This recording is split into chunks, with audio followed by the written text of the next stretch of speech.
जरा आंखें बंद कीजिए और कल्पना कीजिए, एक ऐसा मैदान जहां लोग त्योहार मनाने आए हों, हंसी हो, बातें हों, बच्चों की किलकारियां हों।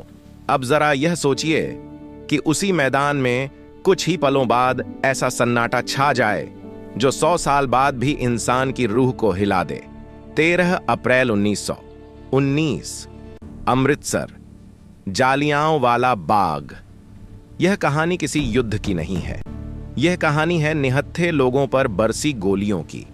यह कहानी है उस दिन की जब इंसानियत को गोलियों से कुचल दिया गया। अगर आप यह सोचते हैं कि इतिहास सिर्फ तारीखों का खेल है, तो यह कहानी आपकी सोच बदल देगी, क्योंकि जालियांवाला बाग सिर्फ एक जगह नहीं, यह एक जख्म है जो आज भी हरा है। जालियांवाला बाग एक ऐसा मैदान जिसे लोग शरण समझते थे, खतरा नहीं। 13 अप्रैल 1919 की यह सभा न तो किसी विद्रोह के लिए थी, न ही किसी हिंसा के लिए। यह लोग रॉलेट एक्ट के खिलाफ अपनी बात शांति से रखना चाहते थे।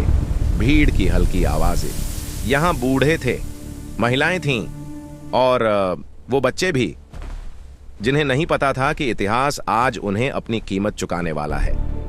बाग चारों ओर से दीवारों से घिरा था। बाहर निकलने का सिर्फ एक संकरा रास्ता। लोगों को यह नहीं मालूम था कि यह दीवारें आज उन्हें सुरक्षा नहीं बल्कि कैद देने वाली हैं। और ठीक उसी वक्त बाग के बाहर किसी के बूटों की आहट गूंजी। यह आहट किसी मेहमान की नहीं थी, यह आहट थी जनरल डायर के आने की।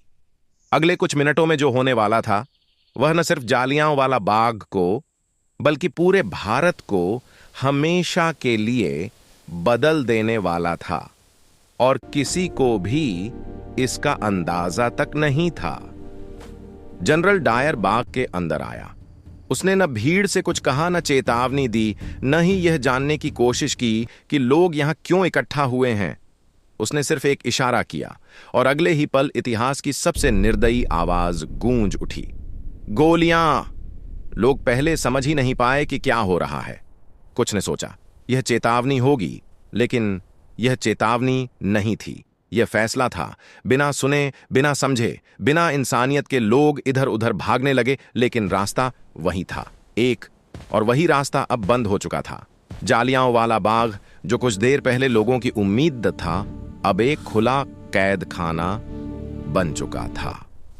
और यह सब सिर्फ कुछ मिनटों में। कुछ ही देर बाद गोलियों की आवाज थम गई, लेकिन जालियांवाला बाग में शांति नहीं लौटी। चारों ओर डर था, स्तब्धता थी और एक ऐसा सन्नाटा जो शब्दों में बयान नहीं किया जा सकता, जिन्हें बच जाना चाहिए था। वे अपनों को ढूंढ रहे थे और जिन्हें आवाज देनी थी वे अब चुप हो चुके थे। शाम धीरे धीरे रात में बदल गई, लेकिन अंग्रेजी हुकूमत ने किसी को मदद करने की अनुमति नहीं दी। घायल लोग घंटों तक बिना इलाज के पड़े रहे, और जिस मैदान में कुछ घंटे पहले हंसी गूंज रही थी, वहां अब सिर्फ यादें बची थीं। जनरल डायर बिना पीछे देखे वहां से चला गया, जैसे इंसानी जाने उसके लिए सिर्फ एक संख्या थी। उस रात जालियांवाला बाग सोया नहीं था, वह रो रहा था। जालियांवाला बाग में जो हुआ वह अंत नहीं था, वह तो अंग्रेजी हुकूमत की असली सोच की शुरुआत थी। अमृतसर में मार्शल लॉ लागू कर दिया गया, सड़कें नियमों से भर दी गईं और जिंदगियां और डर से लोगों को सजा दी जा रही थी। सवाल पूछने की नहीं, जिंदा रहने की। भारतीयों को सार्वजनिक रूप से अपमानित किया गया। इंसान समझना उस शासन की नीति में ही नहीं था। और जब जनरल डायर से पूछा गया, क्या आपको अफसोस है, तो उसका जवाब पूरे भारत की आत्मा को हिला देने वाला था। उसने कहा, मेरा उद्देश्य लोगों को डराना था, यह सिर्फ एक कबूलनामा नहीं था, यह अंग्रेजी शासन का सच था, और इसी सच ने भारत को सोने नहीं दिया। जालियांवाला बाग के बाद भारत पहले जैसा नहीं रहा। डर था, गुस्सा था, और एक सवाल जो हर भारतीय के दिल में था, कब तक। यही वह क्षण था जब लोगों ने समझ लिया कि आजादी मांगी नहीं जाती, आजादी ली जाती है। जालियांवाला बाग सिर्फ एक हत्याकांड नहीं था, यह भारत की नींद टूटने की आवाज थी।